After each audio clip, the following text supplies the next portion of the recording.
다니엘서 강의 오늘 6번째 시간입니다. 오늘은 다니엘서 5장입니다.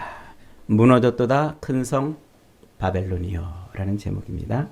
무너졌도다 큰 성 바벨론이여. 오늘 본문은 결코 무너지지 않을 것 같았던 바벨론이 멸망하는 이야기입니다. 본문은 1절을 이렇게 시작해요. 벨사살 왕이 그의 귀족 1000명을 위하여 큰 잔치를 베풀고 그 1000명 앞에서 술을 마시니라. 잔치를 베풀고 술을 마시면서 바벨론의 끝이 났다 하는 이야기를 지금 시작을 하고 있어요. 저 앞에 그 열왕기하 20장에 보면은요, 유다의 13번째 왕 히스기야가 병에 걸립니다. 그러자 그가 얼굴을 벽에 대고 통곡하면서 하나님 저 좀 살려주세요 하고 기도를 해요. 그렇게 하나님 앞에 통곡으로 눈물을 흘리며 기도하자 하나님이 그 기도를 들으셔요. 그리고서는 그 히스기야의 병을 낫게 하셔서 생명을 연장시켜 주시죠. 그러자 이제 그런 소문, 그러저러한 소문이 여기저기 쫙 퍼지는데 저 북쪽에 조그만 부족 국가로 있던 바벨론이라는 그 나라에까지 그 소식이 들렸던 모양이에요. 그러니까 그 조그만 북쪽에 있던 이 바벨론의 브로닥 발라딘이 예물과 편지를 써가지고 사신편에 히스기야 왕에게 보내줍니다. 그 히스기야 왕이 그 사신들을 영접하면서 예물을 받고 또 자기를 높여주는 그 편지를 받고 그러니까 아마 기분이 좋았던가 봐요. 그래가지고는 이 사신들 앞에서 자기를 자랑하기 시작합니다. 그래서 왕궁의 모든 곡간을 다 열어서 보여줘. 모든 곡간을. 그래서 곡식 창고도 다 열어 보여주고 또 군비 창고도 다 열어 보여주고 성전에 이곳저곳 보여주지 않은 곳 없고 왕궁의 모든 금은보화 보석들이 있는 것들을 다 보여줍니다. 자기를 자랑하는 것이죠. 조금 후에 그 소식을 이사야 선지자가 들었어요. 그리고서는 와가지고 왕이여 그들이 와서 뭘 했습니까? 하고 그러니까 히스기야가 이러 해가지고 내가 그들에게 우리 것을 다 보여줬나이다. 그러니까 이사야 선지자가 왕이여 왜 그러셨습니까? 여호와의 말씀이 날이 이르리니 왕궁의 모든 것과 왕의 조상들이 오늘까지 쌓아두었던 그 모든 것을 다 바벨론으로 옮긴 바 될 것입니다. 왕궁에 있는 모든 것들 하나도 남지 않고 다 바벨론으로 옮겨질 겁니다. 또 왕의 몸에서 날 아들 중에서 사로잡혀 바벨론 왕궁에 환관이 되리라 하셨나이다 하고 예언을 하지요. 그 예언이 있은 지 약 한 70년 뒤에 이 바벨론은 나보폴라살이라는 왕이 등장해서 드디어 제국의 모습을 갖춰요. 별 볼 일 없는 조그만 변방에 있던 북쪽에 있던 그런 나라가 70년 뒤에 아주 큰 나라의 모습을 갖추는 그런 나라로 등장을 합니다. 그래서 이 나보폴라살이 625년에 BC 625년에 본격적으로 등장을 해서 세계 무대에 등장합니다. 그리고서는 이제 힘을 갖춘 갈대아 제국을 세우죠. 그때 이사야 선지자뿐만 아니라 또 예레미야 선지자나 또 이런 선지자들이 일어나서 유다가 그 바벨론에 의해서 멸망할 것을 또 예언을 합니다.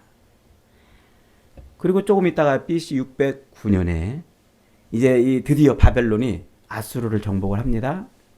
그리고 그 여세를 몰아서 밑에 남쪽까지 내려오는데 이집트, 애굽이 그 바벨론의 힘을 좀 막아보겠다고 군대를 출병시켜서 이 유다를 가로질러서 북쪽으로 올라갑니다. 그래서 갈그미스라는 지역에서 2차례 전투를 치릅니다.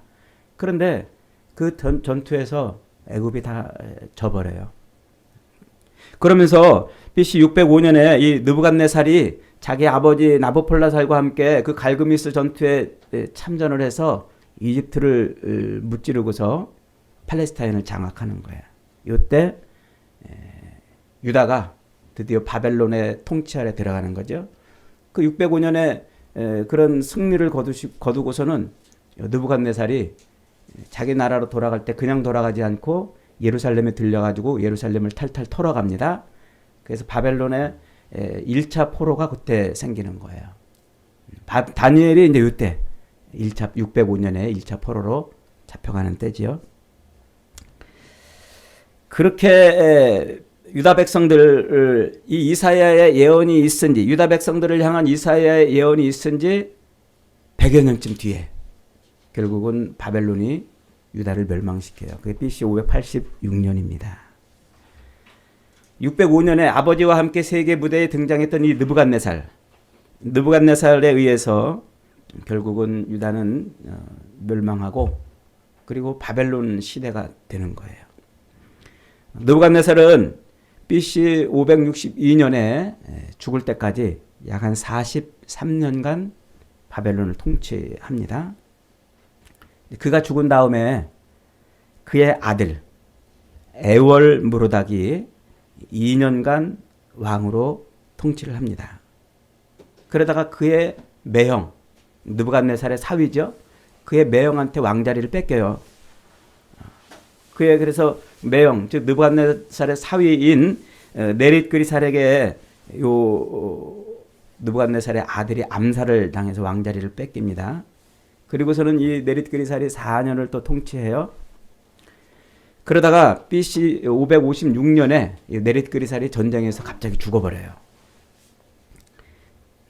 그러니까 아버지가 갑자기 죽자 그의 전응아 아들이었던 라보로스 알코드라는 요 젊은 아이가 전응한데 왕자리에 올라갑니다. 하지만 그가 왕이 됐지만 전응하니까 그의 또 다른 사위 느부갓네살의 또 다른 사위가 그 아이를 죽이고서 왕이 돼요. 그가 나보니두스라는 왕이에요. 이 나보니두스는 아주 호전적인 왕이에요. 그래서 왕이 되자마자 아버지 자기의 그 장인 이 느부갓네살보다 더 큰 제국을 만들겠다고 늘 전장하러 돌아다녔어요. 전장하러. 이 나보니두스. 이 나보니두스가 오늘 본문에 등장하는 벨사살의 아버지입니다. 그러니까 느부갓네살의 손자이죠, 벨사살이. 근데 오늘 본문에서는 아버지라, 느부갓네살을 아버지라 이렇게 표현을 하고 있습니다. 이게 이제 바벨론의 이 모든 왕들의 아버지의 위치에 있는 사람이 느부갓네살이라는 말이에요. 이 벨사살은 자기 아버지는 늘 전쟁하러 돌아다니니까 자기가 왕궁에서 아버지처럼 그렇게 왕의 행세를 합니다. 그러니까 아버지는 늘 전쟁하러 또 외곽으로 돌고 자기는 왕궁에서 내치를 대신하고 있었던 것이죠. 그래서 오늘 본문의 기록처럼 이 벨사살은 늘 술과 향락으로 삶을 하루하루 보내는 거예요. 그러면서 아버지의 그 후광, 아버지가 왕이니까 자기가 왕처럼 그렇게 행세를 하면서 그렇게 향락과 술에 젖어 삶을 살고 있던 거죠. 그러다 어느 날도 예루살렘 성전에서 탈취해온 그 제사용 그릇들의 술을 퍼담아 마시고 그리고 바벨론의 신들을 찬양하다가 죽음을 맞이했다. 이게 오늘 본문의 내용입니다. 이때가 이제 BC 539년이 되는 겁니다. 이때 다니엘은 나이가 얼마쯤 됐을까요? BC 605년에 바벨론의 1차 포로 때 잡혀왔으니까 그때가 한 12살이나 15살쯤 된다고 그랬죠. 그러니까 15살이라고 해보면 느부갓네살이 43년을 통치했고 또 23년 있다가 바벨론이 멸망했으니까 지금 나이는 한 80에서 81세쯤 됐다 이렇게 보여집니다. 다니엘은 이미 공직에서 다 물러나고 조용히 삶을 살고 있던 때입니다. 하나님의 말씀을 묵상하고 기도하면서 그렇게 하루하루를 보내고 있던 때지요. 그런 때 그 바벨론 제국의 마지막 밤을 2절은 이렇게 소개합니다. 2절 같이 있습니다. 시작. 벨사살이 술을 마실 때에 명하여 그의 붙인 느부갓네살이 예루살렘 성전에서 탈취해 온 금 은그릇을 가져오라 명하였으니 이는 왕과 귀족들과 왕후들과 후궁들이 다 그것으로 마시려 함이더라. 실제 족보상으로 보면 이 벨사살은 느부갓네살의 외손자입니다만, 그러나 벨사살의 아버지라고 느부갓네살을 표현하고 있는 것은 느부갓네살이 그만큼 요 바벨론에서 차지하고 있는 위치가 대단하다는 거예요. 그러니까 이 바벨론의 이 시작점이 느부갓네살이었다는 거예요. 그를 아버지처럼 모든 그 후대의 왕들은 섬겼다는 것이죠. 이 벨사살은 자기 실제 아버지 나보니두스가 전쟁터에 나가 있는 동안에 귀족들과 왕후들과 후궁들을 모아놓고 늘 술판을 벌이고 잔치를 벌이고 살았습니다. 향락의 삶을 사는 거죠. 그게 바벨론의 삶이에요. 바벨론. 그리고는 예루살렘 성전에서 탈취해온 성전의 그릇들에 술을 부어 마시고서 자기 신들을 찬양하는 일들을 지금 벌였습니다. 그때 한 손가락이 벽에 나타나가지고 글씨를 썼습니다. 메네메네 데겔 우바르신. 벨사살은 이 벽에 글씨를 쓰는 그 손을 보고서는 심장이 멎는 듯 했고, 허벅다리, 넙죽다리가 떨리는 그런 경험을 합니다. 그래서 얼른 갈대아 술사들과 박사들, 점쟁이들, 지혜자들을 불러다가 그 글씨의 이 내용을 해석해달라고 하죠. 그러나 아무도 쉽게 그것을 해석하지 못했습니다. 끝내 다니엘을 불러서 그것을 해석하게 하죠. 그 왕비가 다니엘을 소개하고 있는데, 그때 그 왕비는 벨사살의 아내가 아니라 이 나보니두스의 아내예요. 그러니까 벨사살의 엄마죠. 느부갓네살의 딸인 거예요. 그러니까 느부갓네살의 딸인 이 왕비는 아버지 느부갓네살이 겪었던, 우리가 1장부터 쭉 읽어오면서 그 느부갓네살의 이야기를 들어왔지 않습니까? 특별히 이제 4장에서 느부갓네살의 간증을 하는 그 이야기까지 잘 알고 있는 거예요. 잘 알고 있는 거죠. 그래서 다니엘을 부르기에 이르릅니다. 자신 앞에 불려온 다니엘을 보고 벨사살은 13절에서 이렇게 말합니다. 이에 다니엘이 부름을 받아 왕의 앞에 나오매 왕이 다니엘에게 말하되 네가 나의 부왕이 유다에서 사로잡아온 유다 자손 중에 그 다니엘이냐 이렇게 물어요. 마치 벨사살이 다니엘을 몰랐던 것처럼 그렇게 물어보지요. 그것은 그가 지금 아주 매우 미련하고 매우 교만하고 정사에는 관심이 없고 매일 쾌락과 향락에만 빠져 있던 인간임을 보여주는 말씀이에요. 왜냐하면 22절을 한번 보세요. 22절에 보면은 왕 앞에 불려온 다니엘은 느부갓네살이 한때 짐승같이 되어서 그렇게 낮아졌던 그 사건을 회상하면서 뭐라고 얘기합니까? 벨사살 왕이여, 왕은 그의 아들이 되어서 이것을 다 알고도 아직도 마음을 낮추지 아니하고 도리어 자신을 하늘의 주제보다 높이며 그의 성전 그릇을 왕 앞에 가져다가 술을 마셨습니까? 이렇게 묻잖아요. 그러니까 느부갓네살의 그 모든 행적을 이미 벨사살이 알고 있었던 거예요. 행적을 아니까 다니엘도 당연히 알 수밖에 없었는데 마치 모르는 것처럼 그렇게 물어봤다는 얘기는 벨사살이 지금 교만이 하늘을 찌르고 있다는 얘기입니다. 그러므로 그의 앞에 이 손가락이 나와서 이 글을 기록하였나이다 이렇게 말하면서 다니엘은 그 뜻을 해석해 줍니다. 메네메네 데겔 우바르신. 이 말은 아람어입니다. 히브리어가 아니고 아람어로 기록되어 있는데, 메네는 헤아려보다, 세어보다 이런 뜻이고, 데겔은 저울에 달아봤다. 그러니까 하나님이 헤아려보고 또 헤아려본 다음에 그리고 저울에 달았다 이 말이에요. 우바르신이라는 이 말은, 우라는 말은 그리고라는 말입니다. 헤아리고 헤아려서 저울에 달았다. 그리고 바르신이라는 말입니다. 그러니까 바르신은 베레스라는 말에서 나온 복수형이에요. 나누었다. 나누었다. 이 베레스라는 말의 복수형이 바르신인데, 이 베레스라는 말은 나뉘다라는 뜻입니다. 나뉘다.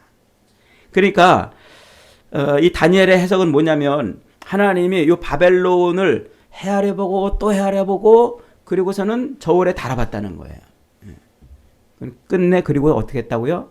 끝내 나누었다 이 말입니다.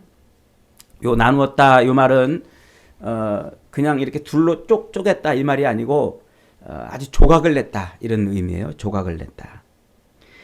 그렇게 해석을 듣고 벨사살은 그 자리에서 이제 그날 밤에 죽습니다.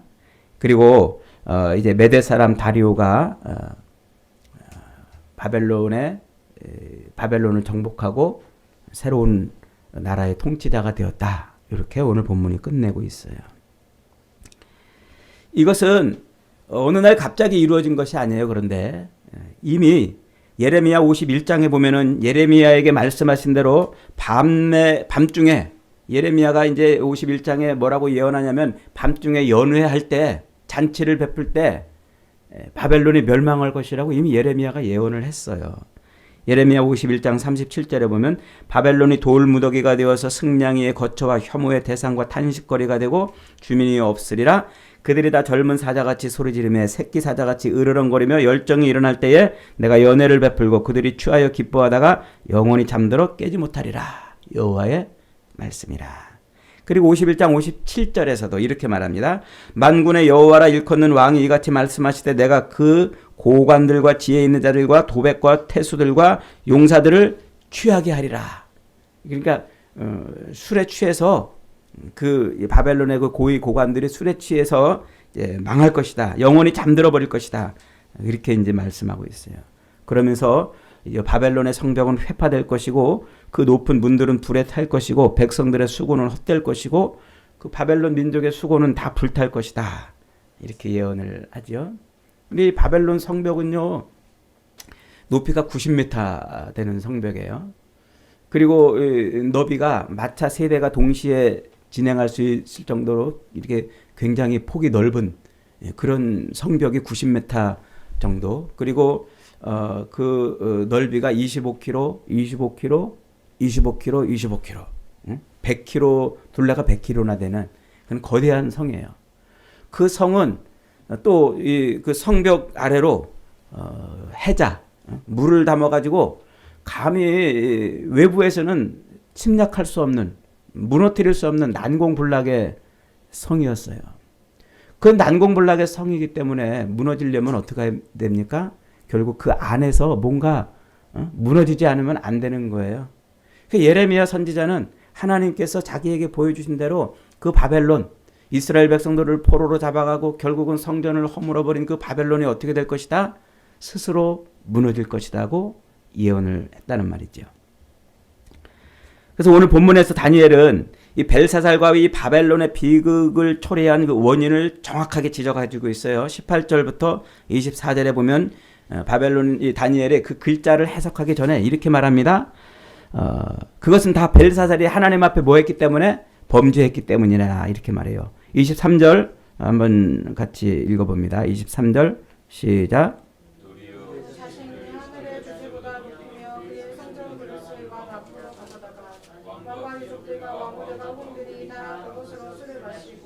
왕이 또 보지도 듣지도 알지도 못하는 그 눈물이 새와 나무 돌로 만든 신상들을 찬양하고 도리어 왕의 호흡을 주장하시고 왕의 모든 것을 작정하시는 하나님께는 영광을 돌리지 아니한지라. 거기다 좀 밑줄을 좀 거놓으세요. 지금 벨사살 왕에게 향하는 다니엘의 이 책망이 뭡니까? 왕의 호흡을 주장하시고 왕의 모든 길을 작정하시는 하나님께는 영광을 돌리지 않았다. 하나님의 영광을 가로챘다는 말이에요. 자기의 호흡이 되시고 자기의 생명이 되시고 자기 모든 길을 이끌어 가시고 작정해 가시는 그 하나님의 영광을 뭐 했다고요? 가로챘단 말이에요. 그러니까 다니엘은 지금 벨사살이 만왕의 왕이신 하나님을 모독한 일을 지금 설명해 주고 있는 거예요. 벨사살이 하나님을 모독한 일, 그게 뭡니까? 첫째는 할아버지 느부갓네살 때부터 교만한 자가 어떻게 될 것인가를 다 보여줬는데 그거를 일부러 까맣게 잊었다는 거예요. 그것을 뻔히 알면서도 느부갓네살이 바벨론의 아버지와 모든 왕들의 아버지라고 칭해질 만큼 그의 모든 행적들은 그 다음 왕들에게 전승되고 계승이 되었어요. 그런데 그걸 알면서도 불구하고 벨사살은 어땠다는 거예요? 지극히 높으신 하나님께서 자기에게 부여해 주신 그 권한, 그 왕의 권한을 가지고서 오히려 하나님의 그 왕권을 탈취했다는 거예요. 하나님의 왕권을. 하나님의 주권, 하나님의 모든 것을 작정하시고 끌고 가시는 그 하나님의 주권을 자기 것으로 삼았다는 거예요. 이게 얼마나 기가 막힌 죄입니까? 성경이 우리에게 집요하게 우리 귀에 딱지가 안 들 정도로 말하고 있는 인간의 죄가 바로 그거예요. 이스라엘 백성들의 죄가 그거예요. 하나님의 주권을 탈취해 그것을 자기의 힘으로 삼았다는 것이죠. 두 번째로는 벨사살은 하나님보다 자기를 더 높이는 교만의 극치를 보여줬다는 거예요. 하나님께 제사하는 데 쓰여지는 그 성전의 그릇들을 뭐 하는 데 썼어요? 자기 욕망과 자기 쾌락을 즐기는데 그것을 썼다는 거예요. 그것은 하나님께 대한 도전이고 하나님을 조롱거리로 삼는 신성 모독일 수밖에 없는 거죠. 하나님의 것을 탈취하여 자기의 쾌락을 채우는 일에 쓰는 것. 그것이 뭐라고요? 그게 교만이란 말이에요. 성경이 바리새인들을 향해서 집요하게 예치는 얘기가 뭡니까? 하나님의 것을 탈취해서 자기 쾌락을 삼을 때 그것을 교만이라고 지적하고 있는 것 아닙니까? 결국 다니엘은 벨사살이 하나님의 것으로 자기 욕망을 채우고 하나님의 주권을 가로채서 하나님의 영광 대신 자기를 드러내는 삶을 살았다고 말하고 있어요. 그게 지금 누구의 모습? 그게 바벨론이었다는 거예요. 그게 바벨론이었다. 그래서 하나님이 그 바벨론을 헤아려보고 또 헤아려보고 또 헤아려보고 그렇게 해서 다 저울에 달아보고서는 끝내 그 교만과 하나님의 영광을 가로챈 그리고 하나님의 것으로 자기 쾌락과 유익을 삼은 그 모든 행위들을 어떻게 했다? 하나님이 결국은 심판하셨다는 거죠. 재미있게도요. 저 이사야 14장에 가면은 바벨론이 멸망할 것을 예언을 하고 있는 말씀이 있어요. 이사야 14장. 요 이사야 14장 때는 때가 언제냐면 히스기야 그 왕 때라고 그랬죠. 그러니까 바벨론이 아직 정식으로 이렇게 나라로 등장하지도 않았고 제국이 되기는커녕 뭐 조그만 부족 국가로 있던 그런 때예요. 이스라엘과는 뭐 유다와는 거리도 떨어져 있고 유다에게 사신을 보내서 예물을 주고 그럴 때 그 바벨론이 멸망할 것이라고 이사야 선지자가 이사야 14장에서 예언을 하고 있어요. 그러면서 이제 이 바벨론의 이 멸망이 있을 때 하나님의 백성들은 그 바벨론의 멸망을 인해서 기뻐하고 노래하고 그리고 그 바벨론에게 짓눌려 있던 수많은 나라들이 즐거워 노래를 할 것이라고 예언을 해요. 그게 이제 이사야 14장의 예언인데 그 이사야 14장 1절로 2절에 가면은 그렇게 바벨론을 심판하시는 그날을 무슨 날이라고 지칭하냐면 여호와의 날이라고 지칭해요. 여호와의 날은 굉장히 중요한 의미가 있어요. 하나님의 모든 것이 완성되는 날이에요. 심판의 날이고 종말의 언어죠.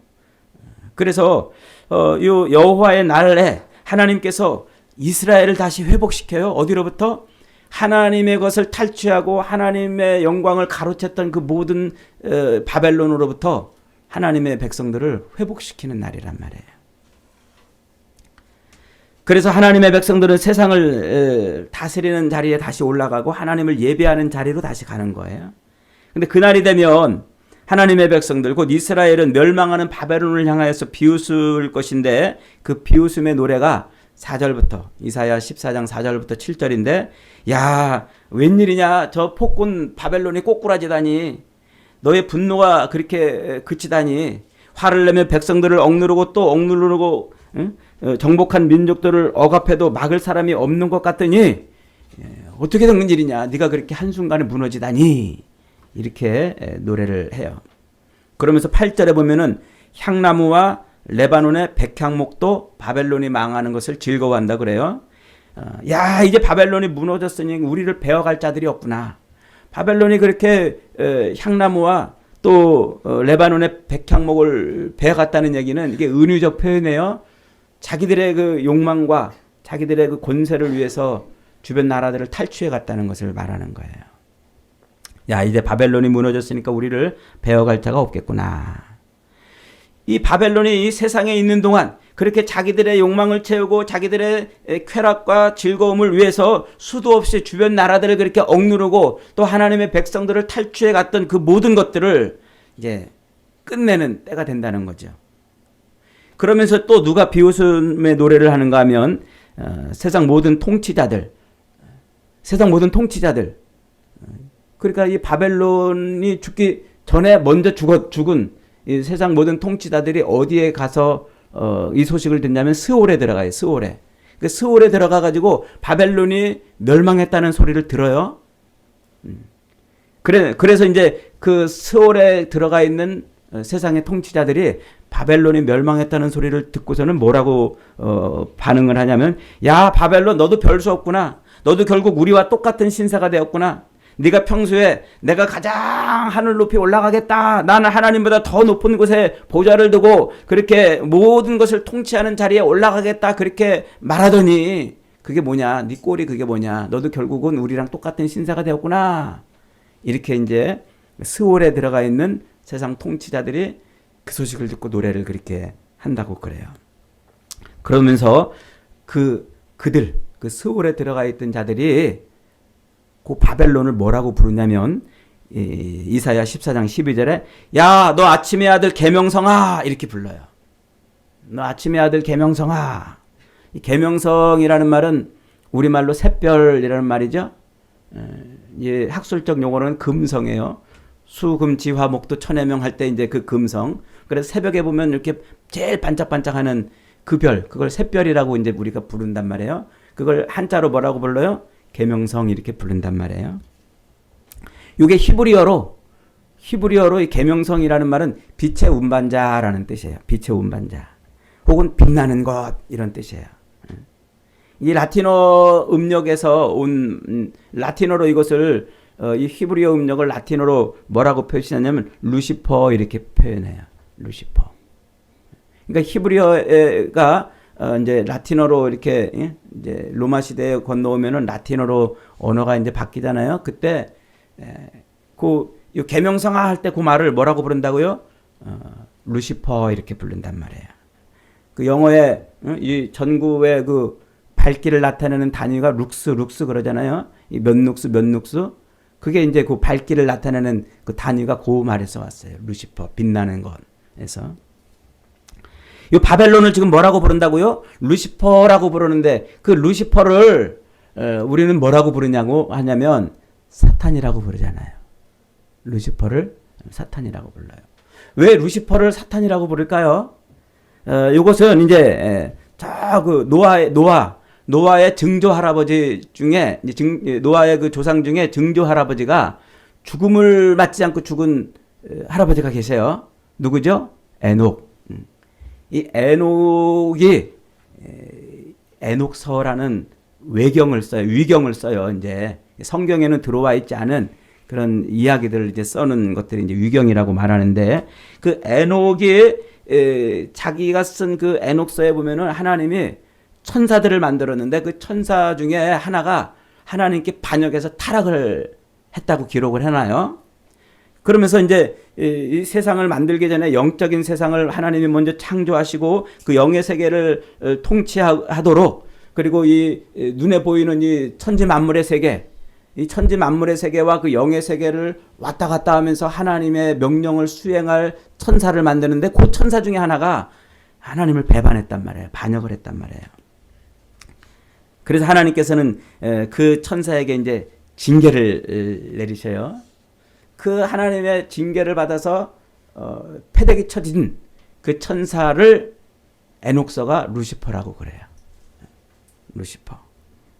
그러니까 유다서 1장 6절에 나와 있고 베드로 후서 2장 4절에도 그 이야기가 언급되고 있죠. 그러니까 하나님께 범죄한 천사를 하나님이 결국은 결박시켜 가지고 심판을 하시는데, 그게 이제 이 에녹서와 그리고 유대 문헌에 그 타락한 천사를 뭐라고 부른다고요? 그거를 루시퍼라고 부른단 말이에요. 그래서 에녹서에서는 사타나일이라고 표현해요. 사타나일. 그래서 오늘날 우리가 계명성화 할 때 이사야 14장의 12절에 그 계명성을 이제 사탄이라고 이제 우리가 보고 있는 것이죠. 지금 제가 여러분에게 무슨 얘기를 드리고 있냐면, 이 바벨론을 성경이 지금 어떻게 쓰고 있다는 거예요? 성경이 하나님을 대적하는, 하나님의 그 영광과 권위를, 주권을 탈취해서 자기 욕망과 욕심을 채우고 쾌락을 채우며 사는 그 존재를 지금 이 바벨론으로 은유하고 있다는 것을 말씀드리고 있는 거예요. 그러니까 성경이 하나님을 대적하는 자의 그 원형을 바벨론이라고 하는 이유가 뭐냐면 이 하나님의 영광을 가로챘다는 거예요. 하나님의 주권을 탈취해가지고 자기가 자기 주권을 행사하며 살았다는 거예요. 이 바벨론의 원형이 어디냐면 창세기 11장의 바벨탑 사건이에요. 바벨이라는 말이 뭐라고 그랬습니까? 나뉘다, 그런 뜻이라고 그랬죠. 나뉜다. 그래서 헬스장에 가면은 역기, 통째로 되어 있는 것은 역기라고 그러고, 이렇게 조각조각 원판으로 이렇게 끼어서 드는 것을 바벨이라고 그래요. 나누어져 있는 것. 그래서 그 바벨탑 사건의 그 핵심이 뭐예요? 인간들이 야, 우리가 더 이상 이제 홍수로 혹은 이런저런 일로 흩어져서 이제 멸망할까 두려우니까 우리가 힘을 합해서 탑을 쌓아서 저 하늘 꼭대기까지 올라가 보자 했던 것 아닙니까? 그것을 하나님께서 보시고 내려와서 그들의 언어를 혼잡케 하고 결국은 그들을 해쳐버리죠. 그게 바벨론의 원형이에요. 성경이 말하고 싶은 게 지금 뭐냐면, 그런 하나님을 대적했던 자, 그게 실제로 역사 속에서 어떻게 등장을 했냐면, 바벨론이라는 나라가 등장해서 예루살렘 성전을 허물어 버렸어요. 이스라엘 백성들, 하나님의 백성들을 포로로 잡아가서 그들을 통해서 자기들의 권세를 누렸어요. 그리고 하나님께 제사 드릴 때 쓰던 그 성전의 기물들을 가져다가 자기들의 쾌락을 채우는 술그릇으로 사용을 했어요. 하나님을 조롱하고 하나님의 영광을 가로채고 하나님의 주권을 탈취해서 자기의 욕망과 욕심과 쾌락을 채우는데 사는 삶을 살았던 그 존재를 지금 뭐라고 부르냐면 바벨론이라고 부르는 거예요. 그리고 그 바벨론의 삶을 따라가는 자들을 하나님이 지금 심판하신다고 지금 말하고 있는 거예요. 그래서 성경은요, 이 바벨론이 그렇게 은유적으로 쓰여요. 하나님을 대적하는 자, 그의 영광을 탈취하고 그의 주권을 탈취해서 자기 욕망과 욕심을 채우며 사는 존재를 말하는 거죠. 그래서 요한계시록 17장에 가면은요, 하나님의 심판으로 무너지게 될 바벨론을 이렇게 묘사해요. 갑자기 요한계시록에서 바벨론이 등장해요. 왜 바벨론이 등장합니까? 하나님을 대적하는 자의 이 은유로 총칭되는 존재가 바벨론이기 때문에 그런 거예요.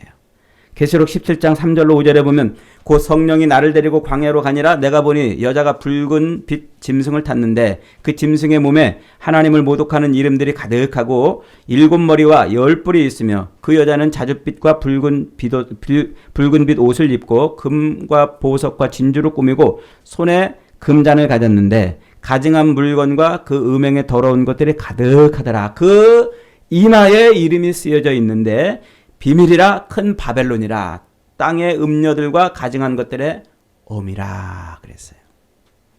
그러면서 18장 2절로 3절에서 이렇게 이제 말합니다. 큰 음성으로 외쳐 이르되 무너졌도다 무너졌도다 큰 성 바벨론이여. 귀신의 처소와 각종 더러운 영이 모이는 곳과 각종 더럽고 가증한 새들이 모이는 곳이 되었도다.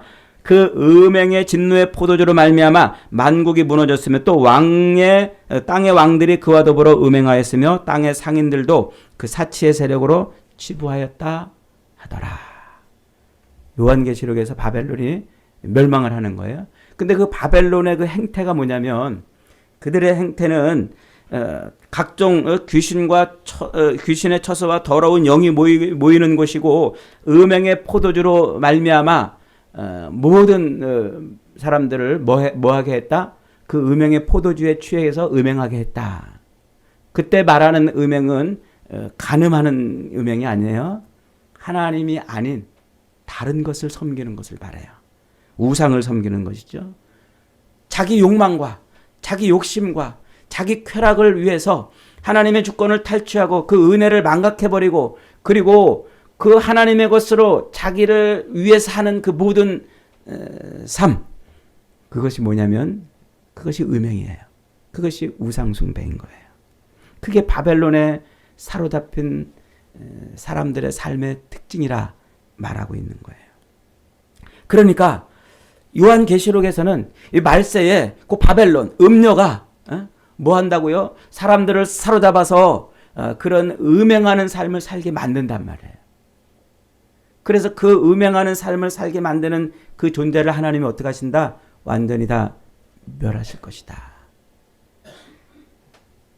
결국 오늘 우리가 읽은 이 다니엘서 5장의 이 말씀은 오늘 하나님의 백성들을 하나님의 백성으로 살지 못하게 만들고 하나님의 것을 탈취하고 하나님의 것으로 자기 욕망을 채우며 그렇게 삶을 살았던 그 존재가 누구에 의해?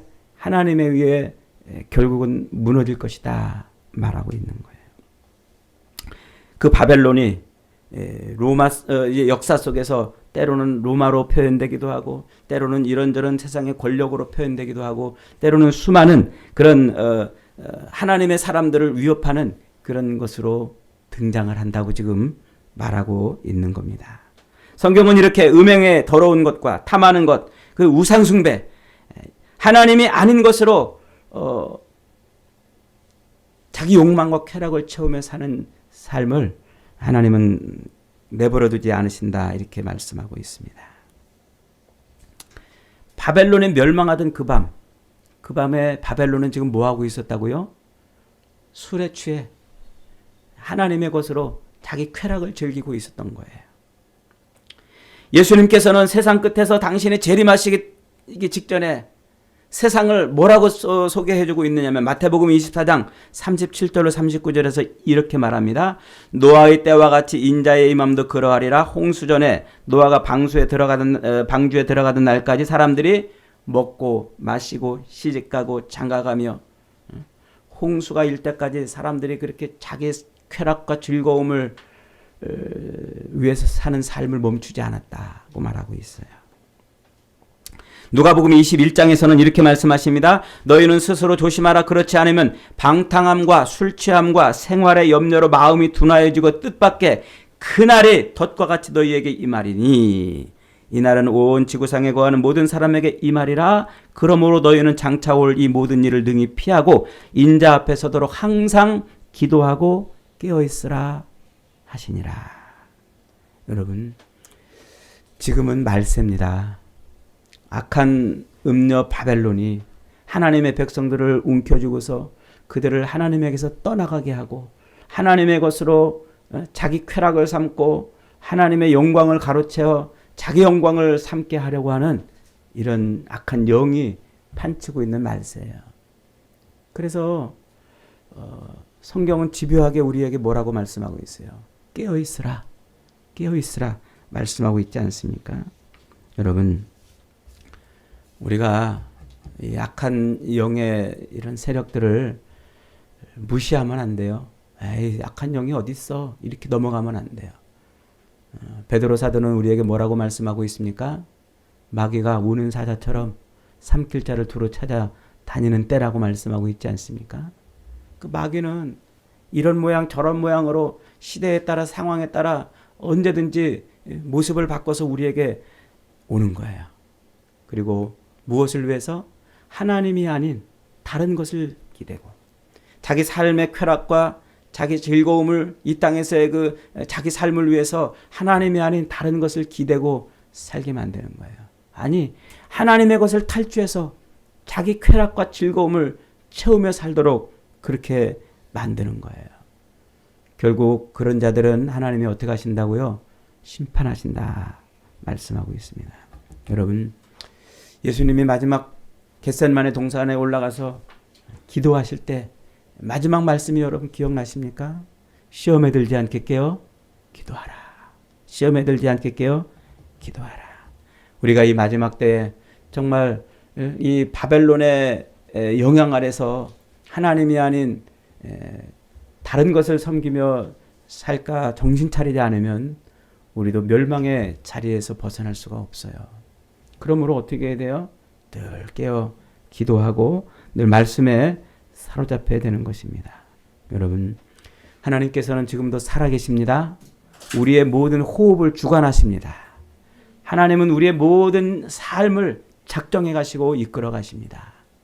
하나님이 그의 아들 예수 그리스도를 십자가에 내어 주시면서까지 우리를 구원해 내신 이유는 하나님이 그 바벨론에서 우리를 건지시기 위해서인 줄 믿으시기 바랍니다. 그래서 그 바벨론의 멸망에서 우리를 건져내시고 하나님의 영광을 드러내는 인생이 되게 만들어 놓으시는 거예요. 그러므로 잠깐의 쾌락, 잠깐의 즐거움을 위해서 하나님의 것을 탈취해서 내 즐거움을 삼지 마시고 하나님의 영광을 가로채서 내 영광을 드러내는 삶을 살지 마시고 늘 하나님의 은혜로 사는 존재인 것을 고백하고 늘 하나님의 그 은혜 안에서 살기를 소망하며 기도하며 살아서 하나님의 영광으로 충만한 복된 인생들이 다 되시기를 주님의 이름으로 축복합니다.